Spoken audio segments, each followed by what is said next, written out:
Hello friends, welcome to next part of this chapter.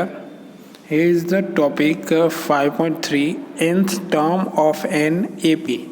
Okay जो मैंने first example में आपको बताया था कि nth टर्म अगर आपको फाइंड करनी हो तो दूसरी वाली मेथड है वो यूज़ कर सकते हैं। तो यही मेथड हम एग्जांपल के जरिए हम सीखेंगे यही मेथड। ओके माना कि आपके पास अरिथमेटिक प्रोग्रेस है 5, 10, 15, 20 एंड सो ऑन। अगर आपको कहे कि 18th या 17th टर्म कौन सी होगी इस अरिथमेटिक प्रोग्रेशन की, तो वो आपको बताना थोड़ा टफ रहता है। आप एक के बाद एक फाइंड करो 17 तक, उसके बाद बताओ, तो वो थोड़ा टफ हो जाता है। तो यहाँ पे एक हम इजी मेथड सीखने वाले हैं। Okay so let's see.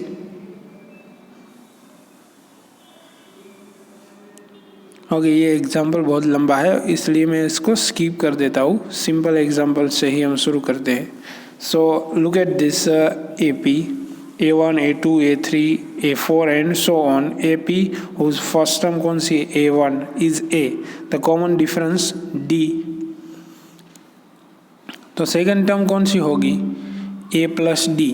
Okay so उसको हम कैसे लिखते हैं 2 - 1 डिफरेंस। फिर A3, अब देखो ये दोनों तरीके से आप A3 फाइंड कर सकते हो। ये दोनों तरीके से ये जो तरीका रहा A3 फाइंड करने का A2 + D वैसे भी आप लिख सकते हैं, या फिर A + 2D वैसे भी आप लिख सकते हैं। 2D मीन्स 3 - 1, 2D मीन्स तो वही हुआ ना 3 - 1। फिर A4 तो उसको भी आप दोनों तरीके से फाइंड कर सकते हैं A3 + D and A + 3D। It means A + 4 - 1। ये 4 - 1 ऐसे क्यों लिख रहे हैं ताकि हमें स्टैंडर्ड फॉर्म जब हम लिखे तभी हमें वो इजी रहे। तो यहाँ पे आप देखो AN = A + n - 1D। For example इसको समझना है 2, 4, 6, 8 वैसे है तो आपको 10th टर्म फाइंड करना है। 10th टर्म तो AN क्या आएगा 10th आएगा, A क्या आएगा 2 आएगा, N जो हमें फाइंड करना है 10th टर्म मीन्स N हमें फाइंड करना है, और -1 10 - n - 1 ND। So we got answer here N। Okay N का हमें आंसर मिल जाएगा तो वो हमारा 10th टर्म का क्या आंसर है वो हमें मिल जाएगा सेम वे। ओके तो ये यहाँ पे स्टैंडर्ड फॉर्म है the nth term AN of AP, first term A, common difference D given by AN = A + n - 1 into D। This is the standard form to find any of the term from AP। Okay, and also another one, AN is called a general form of AP.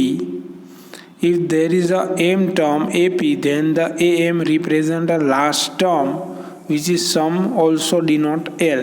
Okay, AN को हम last term अगर हमें दिया गया है last term हमने सीखा था finite AP and infinite AP। जो फाइनाइट AP होगी वहाँ पे लास्ट टर्म फिक्स्ड होगा। इट मीन्स हमें दिया गया होगा तो उसको लास्ट टर्म को हम AN नहीं लिखेंगे, उसको हम L कंसीडर करेंगे। और जहाँ पे इनफाइनाइट हो गया वहाँ पे हम AN लिखेंगे, फाइनाइट में हम L लिखेंगे।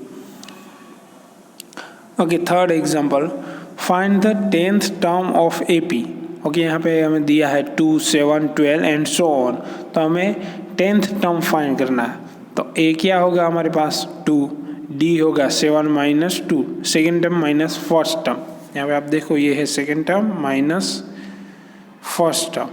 सो 7 - 2 विल बी 5 एंड N क्या होगा हमें 10th टर्म फाइंड करनी है तो N क्या होगा हमारे पास 10। सो फॉर्मूला बनेगा AN = A + n - 1 D। ये फॉर्मूला आप याद कर लीजिए, बहुत ही यूज़ करना पड़ेगा इस formula AN = A + n - 1 D। इसके जैसा एक और फॉर्मूला आएगा बट आपको मिसमैच नहीं होना है। आपको ये फॉर्मूला मैं तो कहता हूँ 10 या 20 टाइम लिख के ये फॉर्मूला याद कर लो। क्योंकि ये फॉर्मूला बहुत ही यूज होने वाला है। सिंपल है, A N is equal to A plus N minus one into D. Okay, तो हमें 10th टर्म फाइंड करनी है, तो ए 10 होगा, ए की वैल्यू 2, एन की वैल्यू 10, 10 माइनस 1 इंटू 5 जो डिफरेंस है, तो उसका सिंप्लीफिकेशन करेगा तो हमें फाइनली आंसर मिलेगा 47। तो हम कह सकते हैं 47 is the 10th term of this arithmetic progress. Okay, next example है, विच ऑफ द AP 21, 18, 15, ये देखो डिक्रीजिंग होगा, उसका डिक्रीजिंग होता है और 81 आएगा, कहीं पे भी 81 आएगा। जो 81 आता है वो कौन सा टर्म है वो भी फाइंड करना है। ओके, कि 10th टर्म या 81th टर्म नहीं, 81 आएगा। आप जैसे जैसे आगे बढ़ोगे तो बीच में कहीं 81 आएगा, तो वो कौन सा नंबर है वो हमें बताना है। ऑल्सो एनी टर्म 0, अगर डिक्रीज करते जाएंगे तो हमें कहीं पे भी 0 मिलेगा, वो बताना है। 2 क्वेश्चन एक साथ है, ठीक है। और give a reason for your answer. Okay, reason मतलब आपको पूरा सम कंप्लीट करके वहाँ देना है, डायरेक्टली कह नहीं देना है कि अंदाजे से 81 ये 15 वाला टर्म होगा, वो 81 होगा, वो ऐसे अंदाजे से हमें कह नहीं देना है। वैलिड सम हमें परफॉर्म करना है, वो हुआ उसका रीज़न। ओके, तो हमें AP से बहुत सारी चीज़ मिल जाएगी, A मिल जाएगा, D मिल जाएगा, D is equal to 18 minus 21 will be -3, and AN जो हमें ऑलरेडी दिया गया है, AN दिया गया है 81, बट हमें फाइंड क्या करना है, N। सो फॉर्मूला यूज़ करेंगे, AN is equal to A plus N minus 1 D। So AN है 81, A है 21, N है फाइंड करना है, और D ऑलरेडी हमें दिया गया है, अब हमारे पास फाइंड किया है हमने 18 माइनस 21 करके -3। तो इसका हम सिंप्लीफिकेशन करेंगे तो हमें वैल्यू ऑफ N इजीली मिल जाएगी। हमें N की वैल्यू मिलेगी 35। So therefore the 35th term is the given, AP is 81। Next क्या है कि 0 कहीं पे भी आता है या नहीं, आता है या नहीं चेक करना है, तो AN इज इक्वल टू 0 ले लेते हैं। अगर N की वैल्यू हमें पॉजिटिव या नेगेटिव इंटीजर मिलती है तो हमारा आंसर सही है, इट मीन्स 0 एरिथमेटिक प्रोग्रेशन में आता है। So let's take A is equal to तो 21 है, N minus 1, and D is equal to 0 हमने ले लिया ऑलरेडी। ओके, तो 21 उस तरफ जाएगा तो -21 हो जाएगा, और इसका सिंप्लीफिकेशन किया है और आंसर मिला है 8। सो 8 आंसर मिला, इट मीन्स पॉजिटिव और नेगेटिव इंटीजर तो है ही, 8 पॉजिटिव इंटीजर है, so our answer is correct. Okay, next है example number 5, determine the following, third term is 5 and 7th term is 9। हमें 2 टर्म दी गई है एरिथमेटिक प्रोग्रेशन के लिए, हमें फाइंड करनी है, AP हमें फाइंड करनी है।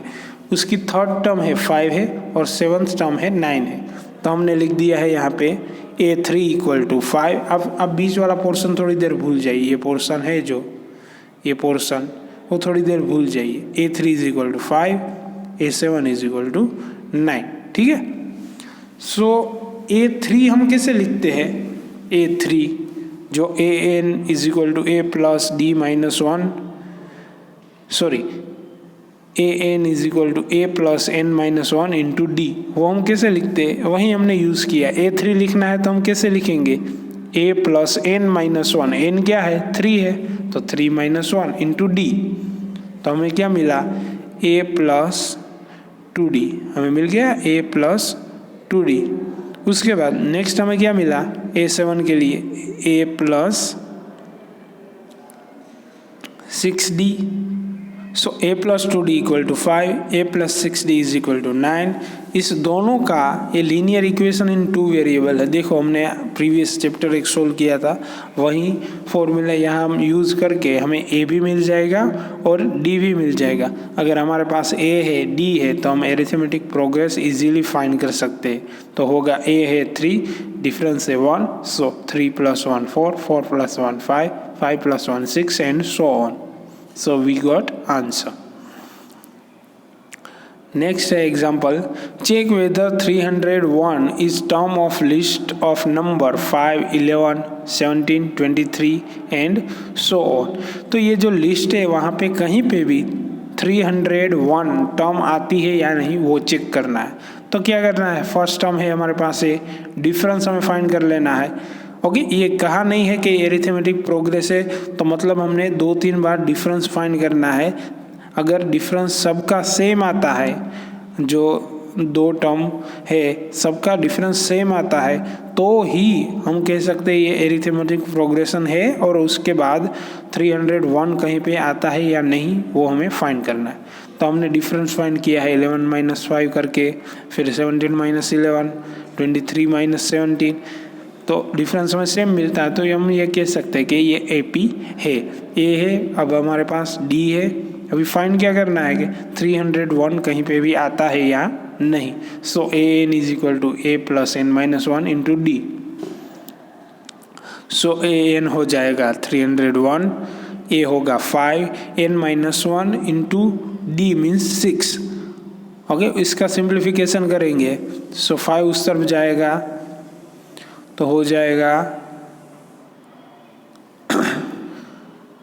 इसका सिंप्लीफिकेशन करेंगे 301 n इंटू 6। ओके, यहाँ पे 6 मल्टीपल करोगे -6 होगा, -6 + 5 = -1। सो 6n - 1, फिर वो 6n - 1 है, -1 है उस तरफ जाएगा तो हो जाएगा प्लस, इट मीन्स 602 / 6। इसका सिंप्लीफिकेशन करेंगे तो हमें n की वैल्यू मिलेगी, 151 / 3। तो ये पॉजिटिव या नेगेटिव इंटीजर नहीं है। ओके, ये पॉजिटिव या नेगेटिव इंटीजर नहीं है, मतलब हमें इसका ये कोई भी नंबर 301 होगा नहीं। Okay, n should be positive integer. मैं नेगेटिव बोलता हूँ वो आपके सिलेबस में नहीं है, मीन्स पॉसिबल ही नहीं है, n नेगेटिव हो ही नहीं सकता, हर बार पॉजिटिव ही होगा। ओके, और इंटीजर ही होगा। So 151 / 3 not possible for AP। Okay, so next example, how many 2-digit number are divide by 3। Okay, कि 2-digit नंबर शुरू होता है 10 से अप टू 99 तक 2-digit नंबर है, बट डिवाइड बाई 3 भी होना चाहिए। तो डिवाइड बाई 3 1 10 नहीं है, 11 नहीं है, 12 है, फिर 13 नहीं है, 14 नहीं है, 15 है, 16 नहीं है, 17 नहीं है, 18 यस है। तो यहाँ पे हमने ऐसे लिख दिया और लास्ट से शुरू किया। 99 के डिवाइड बाई 30 है, सॉरी 3 है, यस 99 डिवाइड बाई 3 पॉसिबल है, तो हमने 99 वाला नंबर भी लास्ट वाला ले लिया। सो हमारे पास यहाँ पे A है, इट मीन्स हमें 2-digit की एरिथमेटिक प्रोग्रेशन मिल गई 12, 15, 18 अप टू 99। उसके बाद हमारे पास A है, डिफरेंस जो हमें दिया गया है, डिफरेंस D है, और AN लास्ट टर्म भी हमारे पास है। अभी हमें फाइंड क्या करना है कि उसमें कितने डिजिट है, मतलब n की वैल्यू हमें फाइंड करनी है। So let's simple, AN = A + n - 1 into D। So AN की वैल्यू है 99, A की वैल्यू है 12, n की वैल्यू हमें पता नहीं है, n - 1 as it is, and D की वैल्यू हमें पता है 3। सो इसका सिंप्लीफिकेशन करेंगे, 99 - 12 करेंगे तो हमें मिलेगा 87 डिवाइड बाई 3 करेंगे और उसकी वैल्यू में मिलेगी 29। सो n की वैल्यू मिलेगी 29 + 1 will be 30। So there are 32-digit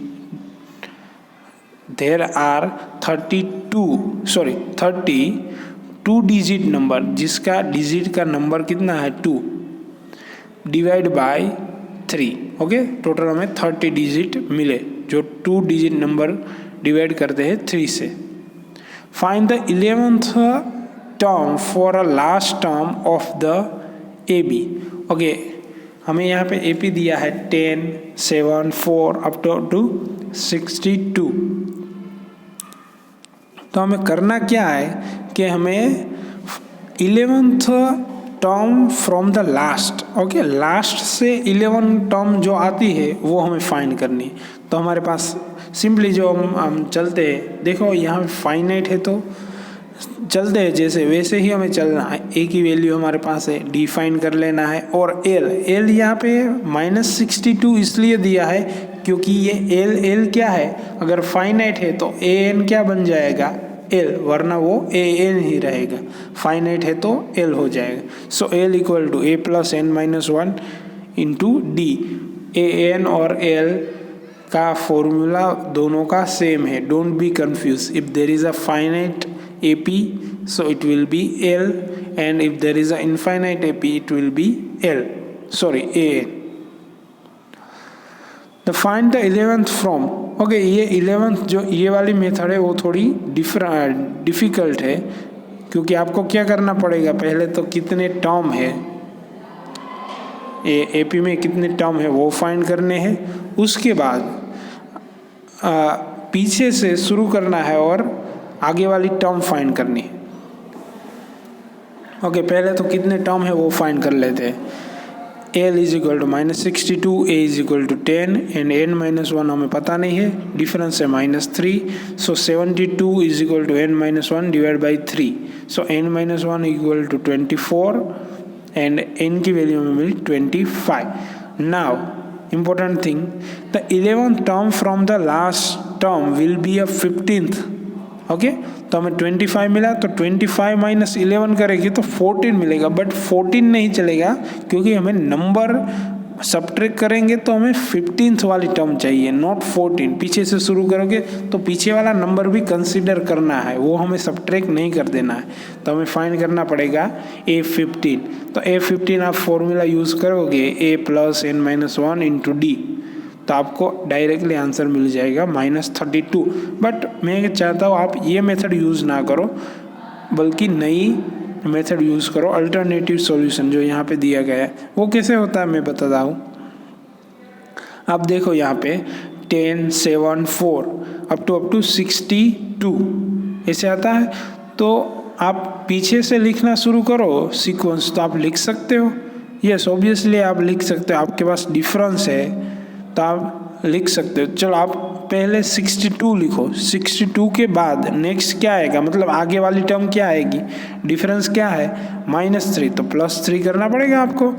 तो आपको डिफरेंस मिलेगा, +3 करोगे सो डिफरेंस आपको मिलेगा -59। 59 मिला, सॉरी नेक्स्ट प्रीवियस टर्म आपको क्या मिली -59।